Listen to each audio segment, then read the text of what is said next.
Hello everybody, welcome to our channel Law and Knowledge.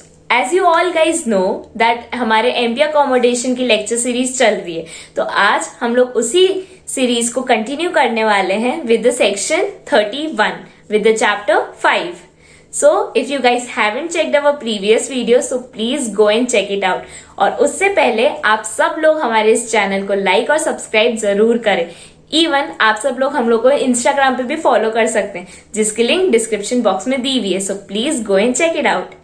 लेकिन हमारा आज का ये लेक्चर स्टार्ट करने से पहले मैं चाहती हूँ कि हम लोग एक बार रिवीजन कर लें, एक बार अपने माइंड को स्वाइप अप करते हैं कि हम लोगों ने क्या क्या चीजें पढ़ ली हैं. सो हम लोगों ने चैप्टर फर्स्ट पढ़ा था, वो था हमारा प्रिलिमिनरी, जो था 1 से लेकर 3 तक. फिर हमने पढ़ा था चैप्टर 2, जो था प्रोविजंस रिगार्डिंग रेंट, 4 सेक्शन से लेकर 11 सेक्शन तक. फिर था हमारा चैप्टर नंबर 3, वो था control of eviction of tenant, जो था 11A से लेकर 23 तक. फिर हम लोगों ने पढ़ा था हमारा चैप्टर 3A, जो अमेंडमेंट के थ्रू आया था, वो था हमारा 23A से लेकर 23J तक. मूविंग फर्दर हम लोगों ने पढ़ा था चैप्टर 4, जो था डिपॉजिट ऑफ रेंट, जो था सेक्शन 24 से लेके 27 तक. फिर हम लोगों ने स्टार्ट करा था बहुत ही इंटरेस्टिंग और सिंपल चैप्टर, जो था chapter 5, appointment of rent control authorities, their power, function and appeals, जो था 28 से लेके 36 तक. तो हम लोगों ने 30 सेक्शन तक कवर अप कर लिए थे और आज हम कंटिन्यू करेंगे 31 से. लेकिन उससे पहले आप ये समझिए, ये जो चैप्टर 5 है ये सिंपल है लेकिन बहुत इंपॉर्टेंट है, क्योंकि हम लोग हर बार बात करते हैं रेंट कंट्रोल अथॉरिटी ये है, रेंट कंट्रोल अथॉरिटी ये करेगी वो करेगी. तो इस चैप्टर में उसी के फंक्शंस, पावर्स, अपील्स दी गई हैं. तो नाउ यू कैन अंडरस्टैंड कि how important this chapter is to us. Even हो सकता है मेंस में भी इसका क्वेश्चन बनकर आए कि what is the power of RCA. So be very focused in this chapter specially. That's why I'm asking you, if you guys haven't checked the previous video, so please go and check it out. Right? So let us start today's video with the section 31. So our section 31 is appeal to district judge or additional district judge. अब देखो, अब RCA ने तो decision दे दिया. अब अगर landlord या फिर टेनेंट या जो भी पार्टी है वो डिससैटिस्फाइड है, तो वो कहाँ जाएगी अपील करने? तो वो अपील करने जाएगी डिस्ट्रिक्ट जज के पास जाएगी, डीजे के पास जाएगी या फिर ADJ के पास जाएगी. तो what is the procedure of it? So let us read that. An appeal shall lie from every order of the RCA made under this act to the district जज और ADJ. जो RCA के through decision दिया गया, इससे you are dissatisfied, सो आप कहाँ जा पाओगे? डिस्ट्रिक्ट जज या फिर ADJ के पास. ठीक है. और having territorial jurisdiction hereinafter referred as the judge and the decision of appellate court shall be final. अब RCA से आप मूव ऑन कर रहे हो डीजे और ADJ के पास, तो ये अपीलेट कोर्ट हो गया. तो ये जो डिसीजन आएगा अपील के बाद वो फाइनल और बाइंडिंग होगा. अब इसमें एक प्रोवाइडेड है, लेकिन जब RCA का ऑर्डर आएगा, रेंट कंट्रोल अथॉरिटी ने जो ऑर्डर दिया है उसके 30 डेज के अंदर ही आपको अपील करनी पड़ेगी.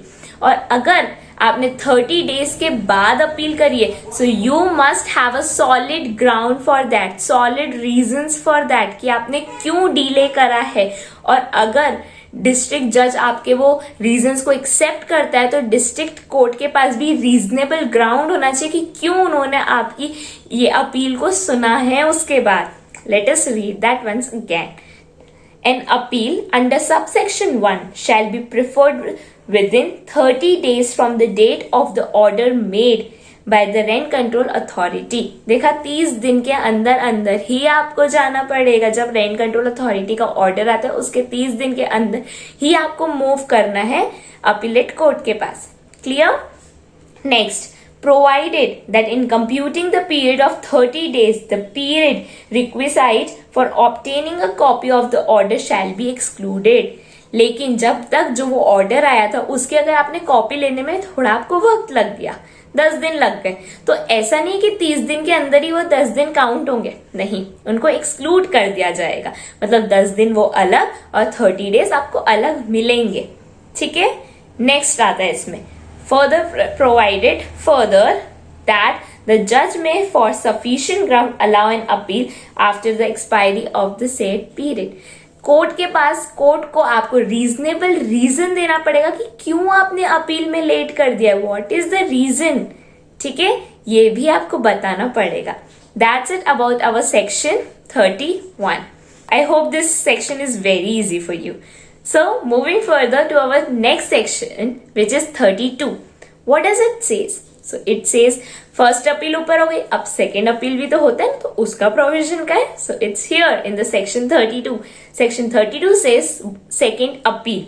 अब सेकेंड अपील में क्या होता है, कहाँ जाएंगे? अभी तो बोला अपील कोर्ट का डिसीजन बाइंडिंग होता है। अरे तो सेकेंड अपील का तो प्रोविजन है ही सही ना। So let us read what this section says to us. Simple सी बात बोलता है वो, जैसे नॉर्मली होता है कि सेकेंड अपील कब होती है, जब या तो लॉ में कुछ गड़बड़ी हो, डिसीजन अच्छे से नहीं हुआ है, कोई फैक्ट्स मिसिंग थे, कोई एविडेंस मिसिंग थे। तो सेम चीजें जो सीपीसी में चलती वही इसमें भी है। Let us read that. A second appeal shall lie against any order passed in first appeal under section 31 on any of the following grounds and no other namely. कौन कौन से ग्राउंड है देखते हैं। That the decision is contrary to law और usage having the force of law. या तो वो कॉन्ट्रेरी है लॉ के या फिर यूसेज के हिसाब का नहीं है वो। That the decision has failed to determine some material issue of law. कुछ मटेरियल फैक्ट वो मिसिंग हो गया है। ठीक है, next, that there has been a substantial error. Substantial कुछ मेन एरर हो गया, कोई डिफेक्ट हो गया है। Defect in the procedure as prescribed by this act, which may possibly have produced error or defect in the decision of the case upon merits। मतलब कोई ऐसी प्रोसेस मिस हो गई है, मे बी सपोज मान लो कुछ जानकारी, कुछ अकोमोडेशन के रिलेटेड कुछ गड़बड़ी हो गई कि अकोमोडेशन ये था, देख वो लिया, तो there is a substantial error, कुछ डिफेक्ट आ गया कि प्रोसीजर ही गलत हो गई है। तो उस चक्कर में डिसीजन तो गलत आई गई ना, क्योंकि प्रोसीजर का भी समवर्ड और द अदर इफेक्ट तो पड़ता ही है डेफिनेटली। तो कुछ ना कुछ ऐसा सब्सटेंशियल डिफेक्ट आ गया। तो क्या क्या पॉइंट्स थे, कब कब हम सेकेंड अपील कर सकते हैं? जब लॉ में डिफेक्ट हो, लॉ टू कॉन्ट्ररी हो, कस्टम्स के हिसाब से हो, या फिर कोई मटेरियल फैक्ट मिसिंग हो, या फिर सब्सटेंशियल एरर या डिफेक्ट आ गया हो। सो are we clear about section 32 as well? Moving a bit more further, so let us talk about section 34. This is again an important section, so let's hear that. Rent controlling authority to exercise power of a magistrate for recovery of fine। अब जो rent control authority है वो magistrate की power में कब आएगी? जब उसको रिकवरी ऑफ फाइन करना है, जब उसको पैसा लेना है, रिकवर करवाना है, तभी भी वो मैजिस्ट्रेट का ही रोल प्ले करेगी कि चलो अब पैसा देना है तो जज की तरह वो मांगेंगे, मैजिस्ट्रेट की तरह मांगेंगे। ठीक है, सो लेट अस रीड, क्योंकि उनकी पावर वो आ जाती है ना उनके पास, इसीलिए। So let us read the statement. Any fine imposed by a rent control authority under this act shall be paid by the person fined। Rent control authority ने जिसके ऊपर भी फाइन लगाया है वो उसी के ऊपर फाइन लगाएगी जिससे फाइन लेना है, जिसकी कोई डिफेक्ट है, उसने कोई फॉल्ट करा है। Within such time as may be allowed by the RCA, और उतने ही ड्यूरेशन में पे करना है जितना टाइम उनको दिया गया है कि चलो 1 महीना है, 30 डेज के अंदर आकर दे देना।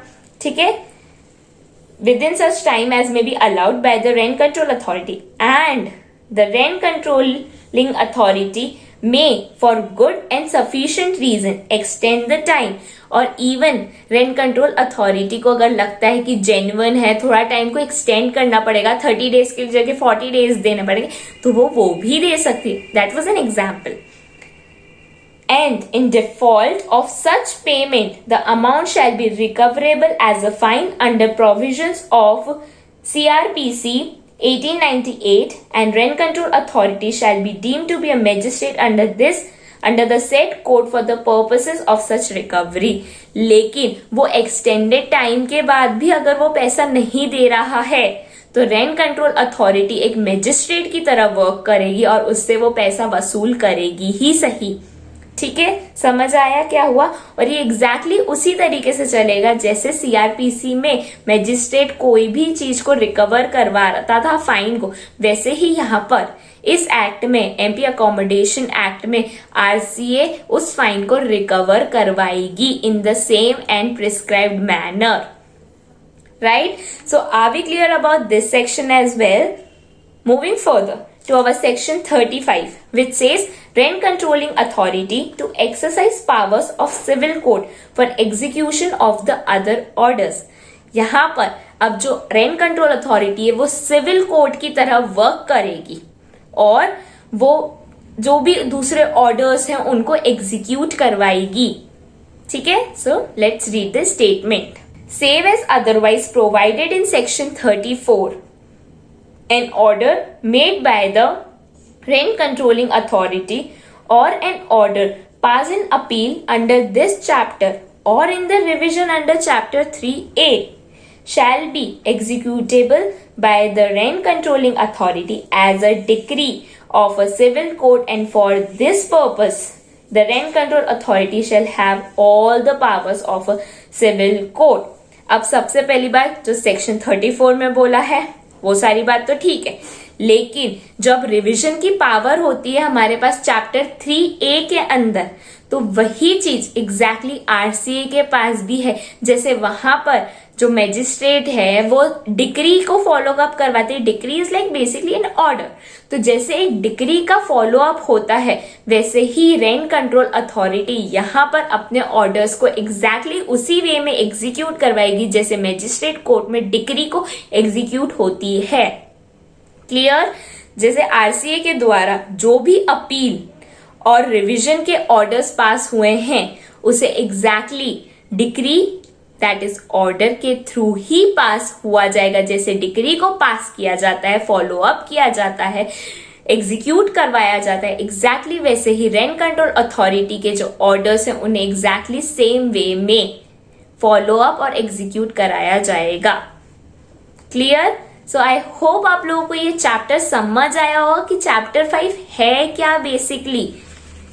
आई होप, और बहुत इजी और बहुत ही इंपॉर्टेंट है ये, क्योंकि इसी चैप्टर में से ये एक बेस है। पता है ये बहुत इंपॉर्टेंट चीजें हैं कि आरसी की पावर्स क्या है, फंक्शंस क्या है और अपील कहाँ कहाँ हो सकती है। कब वो डीजे के पास जाएगी, एडीजे के पास जाएगी, कब आरसीए एक कोर्ट, सिविल कोर्ट की पावर्स के रोल में आ जाएगा, सिविल पावर्स उसको मिल जाएंगी। So these things are very important. और चैप्टर 5 हमारा कहाँ से लेकर कहाँ तक है? 28 सेक्शन से लेकर 36 सेक्शंस तक है।